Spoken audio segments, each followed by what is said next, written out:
Thomas Abraham, founding president, GOPIO, G.K. Mohandas, former secretary MOA, and distinguished panelists and the distinguished audience. I will not be taking much of the time. I have just a couple of points to make, more as observations for thinking and consideration. The point was very well made by the Chamber of Commerce of Singapore, Chairman of the Chamber of Commerce, India Chamber of Commerce of Singapore, the need for coordination, networking of existing diaspora chambers of commerce. There is every country virtually has a local Chamber of Commerce, Singapore India Chamber of Commerce, Malaysia India Chamber of Commerce, US India Chamber of Commerce, Netherlands India, so on, every country has. I think there is a need to coordinate, form a federation of diaspora chambers of commerce, perhaps as the GOPIO auspices, to do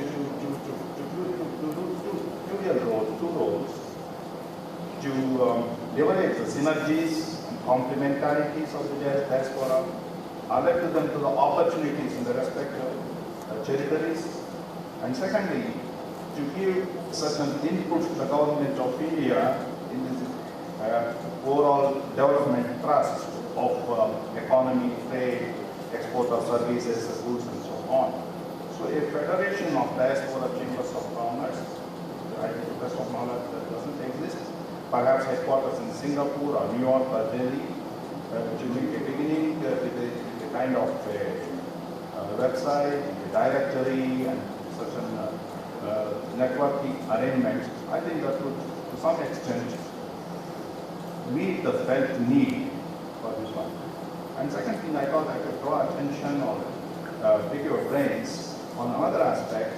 The government of India gives a line of trade of several $1 billion to friendly countries, but Africa, Central Asia, Southeast Asia, the developing countries. That comes into billions of dollars. By current reckoning, in the next 3 or 4 years, it's going to be about $15 billion. It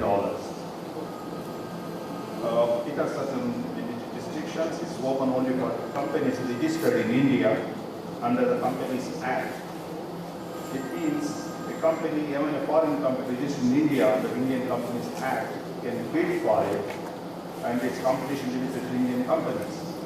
I was wondering, perhaps the companies owned by Indians overseas, that is, people of Indian origin, should also be considered for this, with certain safeguards and checks and balances not misused. So that could further integrate the India's developmental objectives overseas and in the work of